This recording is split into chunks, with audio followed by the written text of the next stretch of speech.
Hello, my dear children. Children, in the class of AC circuits, we are going to start with practical circuits today. And the very first of the practical circuit we are going to study is LR circuit, inductive resistive circuit. Children, we have already studied the behavior of resistance across an AC source, behavior of inductor across an AC source, and behavior of capacitor across an AC source. All these three circuits which we have studied are ideal circuits. They are practically not possible. So what is practically possible we would be studying today. Well, before we proceed ahead with our discussion about LR circuit, let us recapitulate some of the very important points which we studied with regard to resistive circuit, with regard to inductive and capacitive circuits. And this information is related with phasors.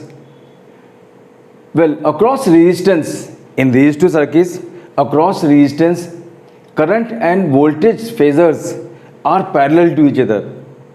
Why are they parallel to each other? It is simply because phase difference between them is zero. So this was the phase relationship between current and voltage in purely resistive circuit. Well, in inductive circuit, we have already studied that there is a phase difference of pi by 2 radian between voltage and current. Voltage leads over current by phase 90 degree. Therefore, we make this voltage phasor at an angle 90 degree in anti-clockwise direction with respect to current. Well, in capacitor circuit, as usual, the phase difference between voltage and current is what? Pi by 2 radian. But here, the voltage across capacitor lags behind current by phase pi by 2. So this was very important phasor relationship which we studied last time. Now, if we wish to recollect this phasor relationship, there is a very simple word and very common word, civil. C-I-V-I-L, so we need to write down civil C-I-V-I-L like this. I'm writing down, I'm just telling you the trick to remember all these phasor relationships. So civil services, civil servant, you are very much aware of this word C-I-V-I-L, and I'm writing down this word C-I-V-I-L like this, C-I-V-I-L, and there is a gap here. So what are we going to do in the gap? We are going to put in the gap V. See, this I is cross to this I. So this blank is going to be filled by what? V. So we have written the word C-I-V-I-L and we put V here. Now see, here we have all this information which we have already understood. Well, how this information is obtained from this? See, across capacitive circuit, C stands for capacitive circuits. So across capacitive circuit or across capacitor, current leads over voltage by phase pi by 2 radian. In inductive circuit or across inductor, voltage leads over phase by pi by 2. If across capacitor circuit, current leads over voltage, that means voltage lags behind current by phase 90 degree. We have just transformed this. Current leads over voltage or voltage lags behind current by phase 90 degree, and that is what is made here. Voltage lags behind current by phase 90 degree.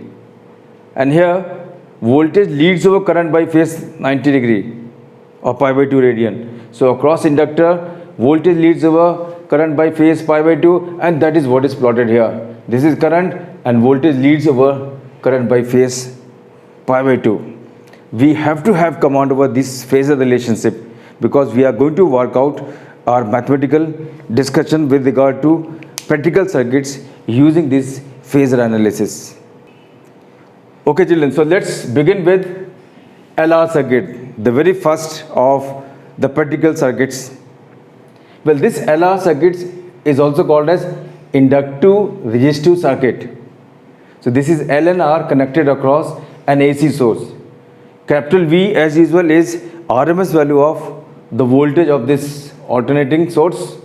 Nu is the linear frequency, and instantaneous value of voltage is V is equal to V naught sine omega t. This is produced by generator or AC source. V is instantaneous value of voltage simply because V is function of time t. T is an instant. Now we are going to find out current.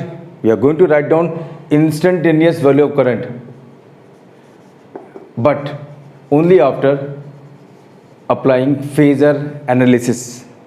So with the help of phasor analysis, we are going to work out the expression for instantaneous value of current. And what is that phasor analysis? Children, we know, well, L and R are connected in series. L and R, the two devices are connected in series. We already know that in series, the value of current I remains same. So if I happens to be the current here, then I would also be the current here across this resistance. So current in series remains same, that you know already. What about potential difference? Potential difference across the devices connected in series is distributed or divided. So potential difference here is VL, here it is going to be VR, and sum total of this has to be what? V, which we have connected here. So what is this V and I? V and I across resistance, we know V and I across resistance are in same phase. If this is I, this is V across resistance. We know it already. Well, across inductor, if this happens to be your I, if this happens to be your I, the current, then what about voltage VL? This VL is going to lead our current by phase 90 degree. That also we have understood and recapitulated. Current phasor is drawn along initial line in both cases. Now let us draw all these four phasors together. If this happens to be I phasor through resistance I, current phasor, then voltage across resistance is what? Yeah, parallel to it, VR. Same is the current passing through inductor. Therefore, voltage across inductor is going to be perpendicular to current like this. This is V across inductor. So this is I, that is current through inductor. This is V, the voltage across inductor. So when we draw all four phasors together, what do we come to know? We come to know that this is VL and this is VR. The two voltages in the circuit are what?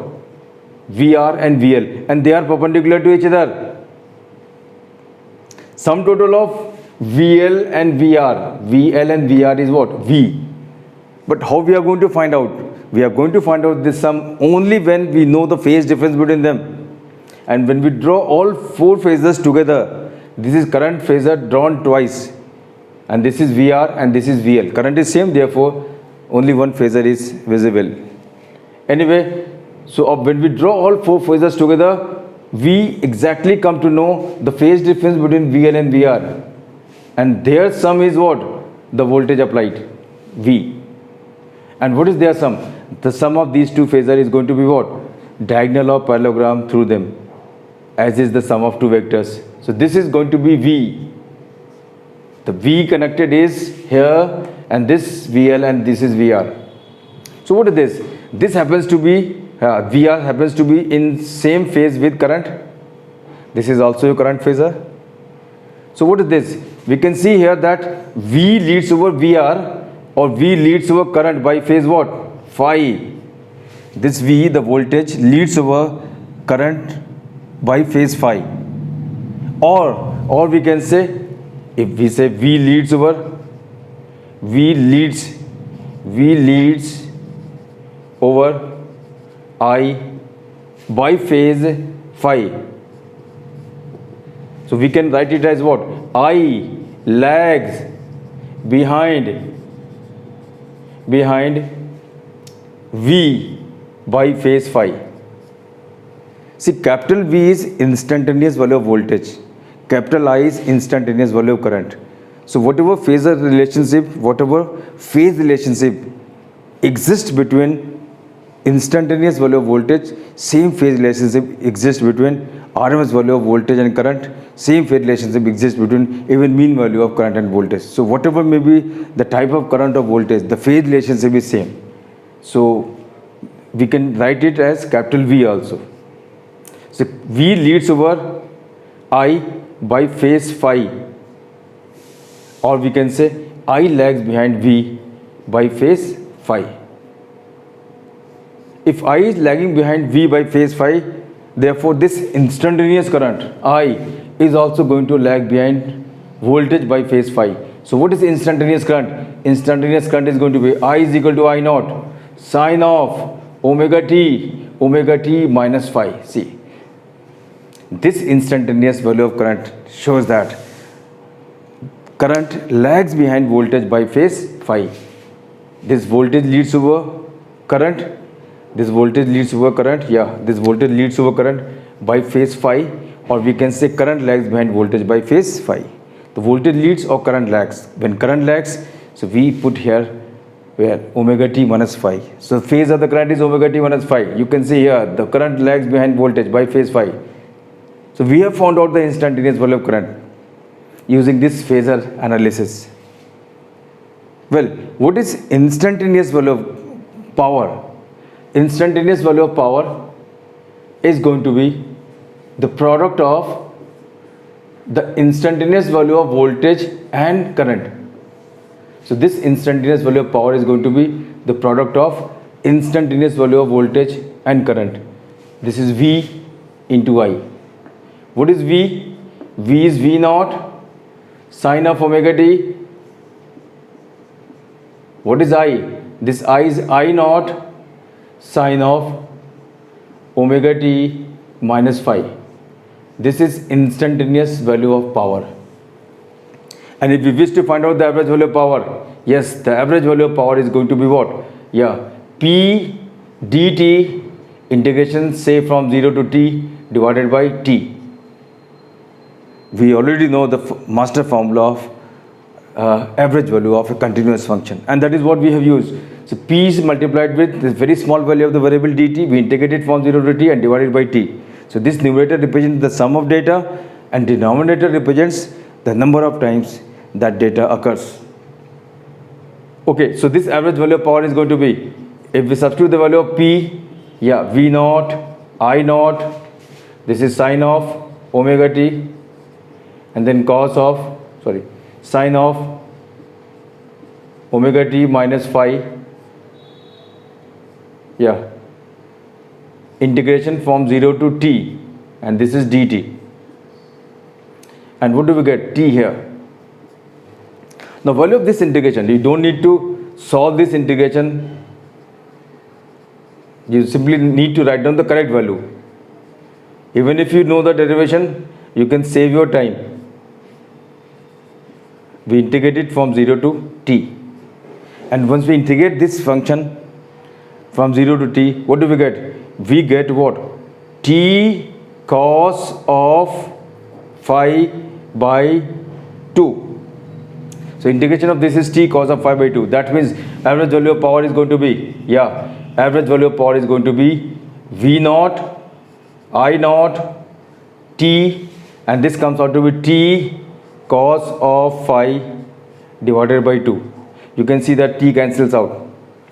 So what are we left with? We are left with P average is equal to V naught, I naught, cos of phi by 2, and this 2 is written as root 2 here and root 2 here. This simply means average value of power. Yes, average value of power is going to be V naught upon root 2 is what? RMS value of voltage. I naught upon root 2 is what? RMS value of current, and then cos of phi.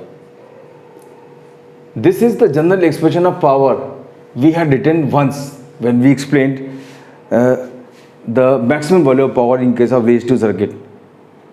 So this expression of power, which was written directly when we explain how is the power maximum in case of purely resistive circuit. That expression stand derived before you. Well, this term cos phi, if this is equal to what? Maximum, the maximum value of power is going to be what? Vi. What is this cos phi? This cos phi is very rightly called as power factor. If power factor is 1, the average power is maximum. If power factor is 0, average power is 0. But in practical circuit, in resistive circuit, power factor is what? 1. In inductive and capacitive circuit, power factor is 0. But this is practical circuit. Here, the value of phi is neither 0 nor 90. It is in between. This is value of phi, in between. So the value of power factor would also be in between 0 and 1. Neither 0 nor 1, in between 0 and 1. Well, what is this value of power factor? We'll know very shortly. Before that, let us find out this overall voltage. This overall voltage V is vector sum of these two, VR and VL. This is VL, so we can write down VL here also. This is also going to be VL. So what is this hypotenuse? This hypotenuse is going to be sum of squares of perpendicular and base and then square root. So this VL is going to be, V is going to be square of VL and VR and square root of that. What is this V, overall V? This overall V is nothing but overall current into overall obstruction. Yes. And this overall obstruction is called as, very very important, this overall obstruction is called as impedance. Impedance of LR circuit. What is impedance? Impedance is also obstruction. And this obstruction is the combination of resistance and reactance. And here the reactance is what? Inductive. So impedance is the obstruction offered by inductor and resistance together. Inductor and resistor, the combined obstruction is what is called as impedance. We have to use word impedance only. Reactance is used for the obstruction which depends upon frequency.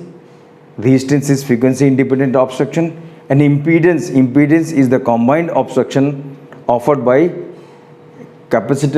inductor and resistance. That is combination of reactance and resistance is what is called as impedance. Well, what about voltage across inductor? Voltage across inductor is going to be I into obstruction by inductor XL. What is voltage across resistance? Voltage across resistance is going to be I into value of resistance. And if we substitute these values, if we substitute these values in 3, that is 4 in 3, if we substitute 4 in 3, then what do we get? If we substitute this 4 in 3, what do we get? V is what? IZ. V is IZ. And what is VL? I into XL. Square means both are going to be squared. And then VR is what? IR. Square of that is what? I square, R square. Square root. Now you can see this I square comes out common and cancels out. So what do we get? We get Z. And what is this Z? This Z is XL square plus R square square root. This is the value of impedance. And see, impedance is also being found out as if it is a vector quantity. Overall obstruction is also the square root of the sum of the obstructions offered by, sum of the squares of the obstructions offered by inductor and resistor. So this is impedance, the formula for impedance which is asked in your theory exam. Well, there are a few more points which I am going to work out. Children, let us find out the value of power factor, cos of phi. We have understood power factor is cos of phi.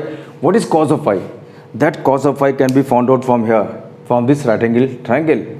What is cos of phi? See, cos of phi, that is power factor, is what? Cos of phi from this right angle triangle is what? Base upon hypotenuse. Base is what? VR. And what is hypotenuse? Hypotenuse is V. What is VR? VR is I into R. And what is V? V is I into Z. We have just written. So this I cancels out, and what do we get cos phi as? We get cos phi as R upon Z. at times we need to know sine of phi. So what is this sine of phi? Sine of the phi. Phi is the phase difference between voltage and current. What is sine phi? Sine phi is perpendicular over hypotenuse. Perpendicular is what? VL. Hypotenuse is what? V. VL can be written as what? This VL can be written as I into XL, we have just seen. And this V can be written as I into Z. So you can see that I cancels out, and what do we get? We get XL upon Z. And at times in your numerical, tangent of this angle is given. So what is this tangent of phi? Tangent of phi is going to be what? Yeah, perpendicular upon base. Perpendicular is what? VL. The base is what? VR. What is VL? VL is I into XL and VR is I into R. This I cancels out. What do we get? XL upon R. So cos phi of course is your power factor, but at times sin phi, tan phi, they are given in the numericals. So you should know what exactly is the value of tangent of phi or sine of phi. This sign is also used to find out wattless current. Wattless current. This sine of phi is also used to find out wattless current. Well, now let us move on to this side. As we have already found out Z as XL square plus R square square root. So if you plot graphically this Z against frequency, if you plot this Z against frequency, well, what is this XL? XL is nothing but omega L. So when frequency is 0, omega is going to be 0, XL is going to be 0. So when frequency is 0, this XL is 0, Z is going to be equal to what? R. This is Z and that Z is equal to what? R. So this is the starting point for the graph. This is 0, 0. So when frequency is 0, XL is 0, Z is equal to R, and as the value of frequency is increased, XL increases or Z increases. So graph of, yeah, frequency versus Z graph, Z versus frequency graph is a straight line, and the intercept of the straight line is what? Z minimum, and that is R over Y axis or Z axis. So children, this was the very first practical circuit, that is inductive resistive circuit before you.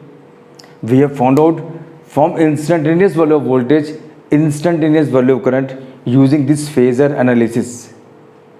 And through this phasor analysis, we come to know that voltage leads over current by phase phi. And this phi is, yeah, an angle between 0 and 90. Or you can say current lags behind phase by phi.